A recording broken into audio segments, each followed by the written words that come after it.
Halo pemirsa, apa kabar Anda hari ini? Semoga selalu sehat di masa pandemi dan selalu bersemangat untuk menjalani aktivitas. Bagi pemirsa yang harus tetap bekerja di luar rumah, jangan lupa untuk selalu menggunakan masker. Hari ini program Berita Newspoint hadir menjumpai Anda bersama saya, Belida Amanda. Selama 30 menit ke depan, Newspoint akan menyajikan berita terbaru seputar Universitas Brawijaya dan Malang Raya. Jangan kemana-mana, keep on our channel, Newspoint.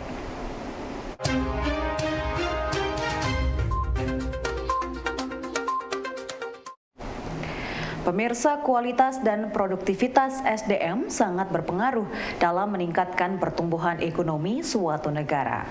Kampus yang setiap tahunnya melahirkan tenaga kerja baru harus bersinergi dengan Kemnaker untuk mewadahi para lulusan yang sedang mencari kerja agar dapat memenuhi kebutuhan industri.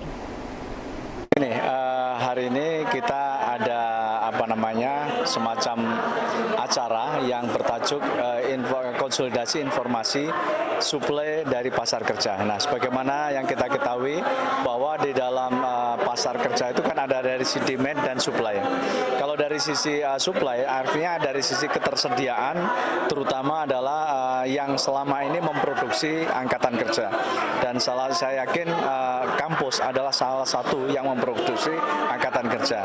Sehingga tentunya kita ingin tahu seberapa istilahnya informasi yang memang dapat kita peroleh, terutama dari sisi setiap tahun yang dihasilkan oleh Universitas Brawijaya, terutama terkait dengan angkatan kerjanya. Sehingga dengan demikian, kalau kita bisa mampu memfasilitasi, membangun jembatan yang baik, terutama tadi untuk memberikan dukungan, memastikan antara supply dengan demand ini baik, saya rasa kita akan mengurangi berbagai tantangan-tantangan dan persoalan-persoalan ketenaga kerjaan. Dan saya tentunya terima kasih kepada Pak Rektor yang luar biasa telah memberikan dukungan, karena selama ini kan juga sudah ada kayak semacam Career Development Center. Kita memberikan dukungan bagaimana pusat pasar kerja dengan Career Development Center UB itu bisa kita hubungkan, sehingga informasi-informasi baik yang ada di Malang ataupun di seluruh Indonesia bahkan dunia, kita mampu bisa mensuplai kepada UB, sehingga nanti setiap lulusan ini tidak butuh waktu untuk mereka istilahnya mendapatkan pekerjaan. Mereka akan segera terserap di dalam lapangan pekerjaan, ataupun dia akan menjadi tenaga kerja mandiri, wirausaha, dan itu pun sama, adalah sama-sama memberikan kontribusi bagi perekonomian. Pemirsa, pada era sekarang kita perlu lebih aware dalam penyakit dalam maksud kami terutama setelah pandemi COVID-19. Untuk memupuk tingkat awareness, tim kesehatan Fakultas Kedokteran Universitas Brawijaya menggelar pertemuan ilmiah tahunan ilmu penyakit dalam. Kegiatan yang rutin digelar setiap tahun ini diharapkan dapat membantu dokter untuk memberikan layanan medis yang sesuai dengan standar dan sesuai perkembangan zaman. Kegiatan rutin kami untuk mengupgrade ilmu. Di tengah masa pandemi yang kian tidak menentu, sebenarnya ada hal yang memang perlu kita hadirkan kembali, yaitu mau dibawa kemana ilmu penyakit dalam. Nah, dalam hal ini, setelah pandemi ini, kita mendapatkan suatu penekanan pada kolaborasi dan ilmu-ilmu terkait teknologi dan lain-lainnya. Karena serta-merta perkembangan teknologi dan ilmu itu selalu berkembang. Penyesuaiannya yang melakukan adaptasi sehingga bisa lebih baik. Saat ini kami panitia saat ini mengajak juga pembicara-pembicara dari luar, ada dari Amerika, ada dari Italia, dan ada dari Hong Kong, terkait dengan kapasitasnya beliau-beliau terhadap perkembangan ilmu penyakit dalam dan teknologi. Demikian dari saya, mungkin unturan seperti ini kami bisa membuat atau menghadirkan paradigma baru yang bisa didapatkan dokter-dokter yang ikut acara ini, sehingga dia bisa melakukan layanan medis yang sesuai standar dan sesuai perkembangan zaman. Itu yang paling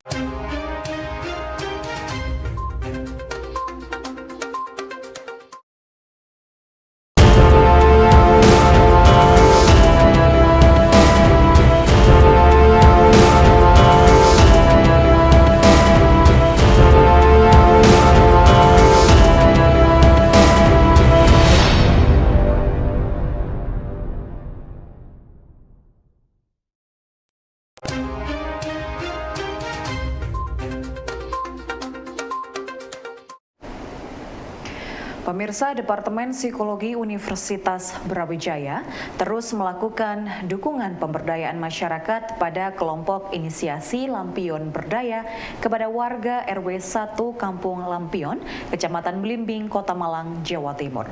Dosen psikologi Sofia Nurianti mengatakan, pengabdian masyarakat sudah dilaksanakan sejak tahun 2021 hingga 2022 ini, mencanangkan beberapa program seperti tanaman buah dalam pot atau tabula pot, minyak jelantah, sosialisasi prokes, dan pengolahan pupuk organik dari limbah rumah tangga. Dalam hal ini kami telah melakukan pengabdian masyarakat di Kampung Lampion. Alhamdulillah, penyerahan Lampion Berdaya telah kami berikan kepada warga RW 1 Kampung Lampion. Sebenarnya kami sudah menginisiasi kerjasama dengan Kampung Lampion sejak tahun 2020 itu dengan Kampung Warna-Warni. Kemudian dengan rekomendasi dari Bapak Kecamatan Blimbing direkomendasikan untuk menginisiasi kerjasama juga dengan Kampung Lampion. Alhamdulillah kami telah melakukan kerjasama dengan Kampung Lampion sejak 2020 akhir dan dilanjutkan sampai sekarang. Jadi kalau di program 2021 itu program kami adalah tentang tabula pot, tanaman buah dalam pot, dan minyak jelantah. Jadi kan ceritanya adalah keluh kesah dari beberapa warga terkait dengan COVID ya Kak ya, COVID yang sekarang pada waktu itu kan berdampak sekali pada penjualan warga. Dalam hal ini kan warga sekitaran kampung mereka kan jualan lampion yang memang pendapatannya menurun, kemudian beberapa warga yang daerah wisata penjualan untuk sentra makanan itu juga menurun pada saat COVID. Nah, berangkat dari situ kami dari pihak tim psikologi melakukan inisiasi. Salah satunya adalah tanaman buah dalam pot untuk mengharapkan masyarakat bisa mandiri dalam sentra pangan. Kemudian dari minyak jelantah mengharapkan bahwa sisa-sisa minyak jelantah itu akhirnya akan dapat bermanfaat.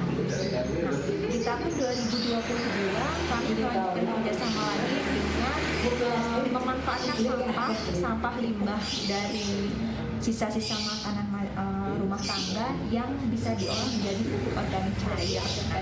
Dan alhamdulillah ini juga sudah berjalan dan ini sudah dalam masa evaluasi di mana bagaimana kita melihat hasil dari kerja Ibu Kampung Lampion ini dalam memproduksi pupuk organik cair dari sampah rumah tangga yang mereka hasil. Pemirsa, setelah mengikuti perlombaan pada ajang Peksima yang diadakan April lalu, kini para pemenang diikutsertakan pada perlombaan Peksimida yang akan dilaksanakan selama 5 hari ke depan. UB sebagai tuan rumah akan memfasilitasi 6 tangkai lomba dari total 15 tangkai lomba. Tiap perguruan tinggi mereka melakukan seleksi untuk mahasiswanya masing-masing. Untuk di Universitas Brawijaya namanya Peksima ya. Kemudian yang juara di masing-masing PT di Peksima itu oleh perguruan tingginya dikirimlah ke tingkat Peksimida. Nah, hasil dari Peksimida inilah nanti yang akan berlomba di Pekan Seni Mahasiswa tingkat nasional yang insya Allah kita laksanakan pada bulan Oktober nanti. Jadi berbeda dengan lomba lainnya atau pertandingan yang biasanya atlet atau mahasiswa dikirim langsung oleh perguruan tingginya, tetapi untuk seni itu oleh BPSMI-nya masing-masing. Jadi nanti yang akan berlomba di Peksiminas itu dikirim mewakili BPSMI tingkat provinsinya masing-masing. Berarti nanti akan ada lebih dari 30 provinsi yang akan berlomba di sini. Pemirsa, banyaknya lulusan saat ini berbanding terbalik dengan jumlah lapangan pekerjaan yang tersedia. UB sebagai 17 universitas yang diberi kepercayaan oleh Kemendikbudristek dalam program Akademi Wirausaha Mahasiswa Merdeka atau AWMM mengajak dan melatih para mahasiswa untuk menyiapkan diri agar tidak lagi menjadi pegawai namun menjadi seorang wirausahawan sehingga kedepannya dapat membuka lapangan pekerjaan. Tadi dilaporkan lebih dari 900 orang mahasiswa yang mengikuti kegiatan ini, dan ini saya kira salah satu terobosan yang luar biasa dari kementerian untuk membuka kegiatan kewirausahaan merdeka ini. Hadirin sekalian, kemajuan sebuah negara itu ditentukan setidaknya ada dua hal penting: jumlah jenis pekerjaan dari populasi masyarakatnya. Apa itu? Yang pertama adalah seberapa banyak jumlah populasi yang menjadi peneliti atau berkarakter sebagai peneliti. Itu yang pertama. Yang kedua adalah seberapa banyak dalam penduduk suatu negara itu yang menjadi entrepreneur. Kalau dua-duanya ini jumlahnya banyak, maka akselerasi pembangunan kemajuan suatu negara itu akan dicapai dengan sangat mudah dan sangat cepat. Dan alhamdulillah ini salah satu bentuk terobosan breakthrough yang luar biasa dari kementerian dan juga dunia pendidikan di Indonesia yang mewadahi generasi muda untuk berkreasi menjadi entrepreneurs. Hari Sabtu yang lalu kebetulan kita ada pertemuan dengan Dinas Ketenagakerjaan Republik Indonesia. Kita bisa lihat bahwa angka tenaga kerja khususnya adalah sarjana yang baru lulus, fresh graduate, itu jauh lebih besar dibanding dengan lapangan pekerjaan itu sendiri. Ya, jadi ini saya kira tugas kita semua dan juga adik-adik mahasiswa juga harus menyiapkan diri. Jadi mindsetnya kita buka, tidak lagi menjadi pegawai, tidak lagi menjadi staff, tetapi menjadi seorang entrepreneur, seorang wirausahawan yang justru nanti akan membuka lapangan pekerjaan. Itu masih sangat mungkin di Indonesia karena jumlah entrepreneur kita masih sangat sedikit, ya, sehingga rata-rata yang jadi pelaku bisnis di Indonesia, ya, itu masih banyak dari luar negeri. Ya, kita bisa lihat perusahaan-perusahaan yang ada di Indonesia sebagian adalah perusahaan-perusahaan dari multinasional. Kita bisa mengambil itu ke depan. Dan saya juga ingatkan kepada diri sekalian, para mahasiswa, ketika kita membuka usaha, maka mindset kita tidak hanya Indonesia. Ya, mindset kita adalah mindset global. Karena supply and demand, ya, kemudian pasok distribusi logistik itu dalam bentuk dunia itu sudah tertutup, ya, siklusnya tertutup. Sehingga kalau kita hanya melihat Indonesia, maka bisnis kita tidak akan tumbuh dengan cepat. Maka kita harus melihat global, bahwa segala sesuatu yang terjadi di global itu adalah bagian dari kita yang kita harus bisa menyelesaikan. Dan permasalahan yang ada itu juga akan membantu dan juga akan menjadi sekaligus menjadi impact atau menjadi pengaruh di dalam setiap bisnis dan aktivitas di tempat kita. Ya.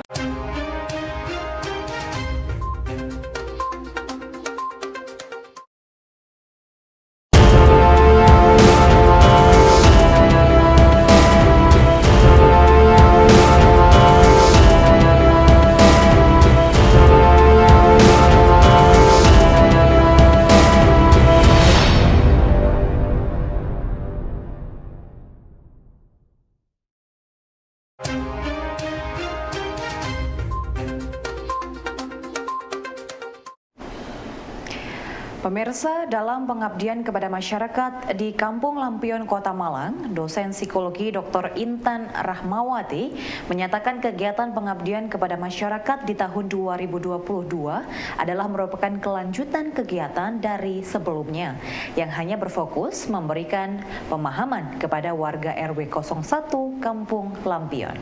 Dosen psikologi tersebut mengatakan Pengmas di Kampung Lampion ini sudah mencapai 90% dari tujuan utamanya, yakni pemberdayaan Kampung Lampion menjadi pemahaman pengelolaan mitigasi lingkungan.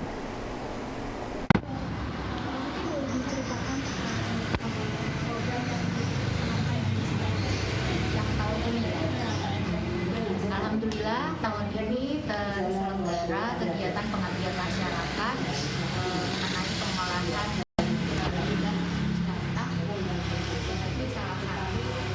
upaya untuk menyelamatkan lingkungan. Jadi salah satu bentuk mitigasi bencana adalah pengolahan limbah minyak jelantah. Program ini sebenarnya berlangsung dari tahun kemarin ya, melanjutkan dari tahun yang kemarin. Jadi tahun lalu kami sebenarnya ingin memahami bagaimana mereka pemahaman warga berkaitan dengan pengolahan minyak jelantah itu. Memahami nggak ternyata minyak jelantah ini ternyata bermanfaat sebenarnya baik secara ekonomi maupun juga secara lingkungan, menyelamatkan lingkungan. Kemudian dari pemahaman ini rupanya warga juga perlu kita tingkatkan pemahamannya mengenai bagaimana cara mengolahnya. Nah, di tahun ini kami sebagai masyarakat bagaimana cara mengolahnya. Kalau yang kemarin penguatan pemahamannya, kalau yang sekarang tahun ini bagaimana cara mengolahnya. Sehingga kegiatan ini sebenarnya kegiatan yang multi tahun sudah terselenggara selama 2 tahun ini. Kegiatan pengabdian masyarakat ini sifatnya adalah partisipatif. Jadi ya partisipasi warga berpartisipasi. Pendekatan yang kami gunakan pendekatan penelitian tindakan sehingga semuanya terefleksi dari hasil yang tahun lalu. Kalau misalnya dengan hasilnya, insya Allah di tahun depan dilanjutkan lagi, kami akan mencoba untuk bagaimana pengembangan ekonomi dari minyak jelantah itu sendiri. Jadi mungkin sekitar kalau dari tujuan yang tahun ini, alhamdulillah insya Allah 90% sudah. Kan sudah punya kemandirian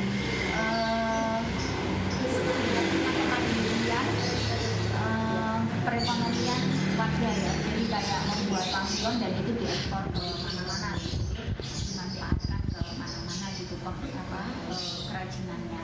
Nah, pengetahuan tentang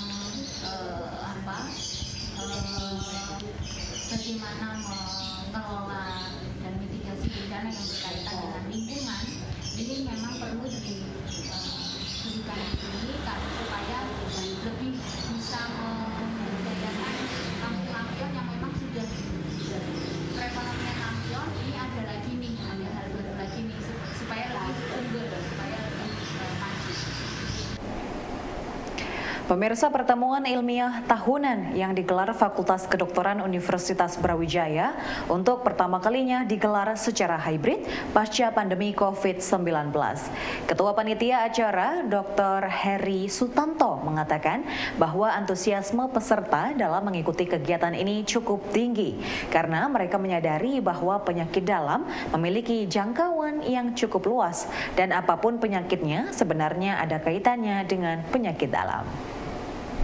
Hybrid setelah pandemi. Jadi memang adaptasi kami adalah hal-hal yang memang tidak bisa diberikan secara daring, harus kita berikan secara luring, maka kita hadirkan di sini dengan segala prokes dan pengamanannya. Total dari peserta yang luring atau hadir di onsite ada sekitar 280 peserta. Kemudian dari peserta yang daring atau online 340. Pada tahun ini kebetulan adalah 25 tahun program pendidikan penyakit dalam di Malang. Dan selama 25 tahun ini sudah ada 204 lulusan yang tersebar dari ujung timur di Aceh sampai ujung barat di Papua. Dan kesempatan inilah yang membuat kami gathering bersama para lulusan dari penyakit dalam Rumah Sakit Saiful Anwar FKUB ini, sehingga kami bisa kembali mengingat memori kami, kekeluargaan kami selama masa pendidikan ini, dan mendapatkan recharge ilmu baru supaya kami bisa membawa perubahan dan perkembangan di tempat kami. Lingkup dari kompetensi penyakit dalam sebenarnya cukup luas. Kalau kita bicara esensi dari penyakit dalam adalah queen of medicine. Artinya apa? Hampir sebagian besar dari penyakit yang mendasari adalah gangguan dari kompetensi penyakit dalam. Apapun itu penyakitnya sebenarnya ada kaitannya dengan penyakit dalam. Namun dalam hal itu semakin terkotak-kotaknya ilmu, kita tidak ingin pasien juga tidak mendapatkan pelayanan yang holistik atau menyeluruh. Jadi kita mau mengembalikan lagi sebenarnya bahwa pasien itu adalah kompleks yang lengkap, jasmani, rohani, badan, dari semua organnya saling berkomunikasi, sehingga itulah yang kita utamakan di sini. Gelar launching aplikasi pada akhir bulan September, buangdisini.id hadirkan peran ART Installation bersama UM, maksud kami sebagai pembuat karya, A Day with Pemulih Bumi bersama Lakesma UB untuk melakukan pengecekan kesehatan gratis dan gerakan World Clean Up Day bersama World Clean Up Day atau WCD Malang Raya. Jadi buat menunjang semuanya itu, kita meluncurkan sebuah aplikasi yang nantinya akan ada di akhir September, dimana sebelum aplikasi ini kita keluarkan gitu, kita akan ada beberapa event. Yang pertama itu ada event art installation, dimana kita bekerja sama dengan teman-teman di UM sebagai pembuat karyanya. Di situ pelaksanaannya sendiri ada di esok hari, yaitu di hari Jumat, Sabtu, dan Minggu di tanggal 26 sampai 28 Agustus. Yang tepatnya ada di 11-12 Kopi. Untuk event kedua itu ada A Day with Pemulih Bumi. Jadi kita akan bermain bersama teman-teman pemulung. Kita akan ngasih pencerdasan juga. Kita akan mengadakan cek kesehatan gratis. Kebetulan itu kita kolaborasi juga sama teman-teman dari Lakesma UB. Itu ada di tanggal 11 September. Dan acara yang ketiga itu ada World Clean Up Day, di mana kita juga berkolaborasi dengan WCD Malang, di mana dia emang udah biasa ya melakukan gerakan untuk mengambil sampah kayak gitu, dan itu acaranya ada di 17 September kayak gitu, dan diakhiri di tanggal 24 September yaitu launching aplikasi. Pemirsa, informasi tadi sekaligus menutup perjumpaan kita hari ini. Jangan lupa untuk selalu menyaksikan News Point setiap hari pukul 19.30 waktu Indonesia Barat hanya di UB TV, Televisi Pendidikan Universitas Brawijaya. Saya Belinda Madana dan seluruh kru yang bertugas pamit undur diri. Tetap patuhi protokol kesehatan, wajib menggunakan masker. Terima kasih dan selamat beraktivitas.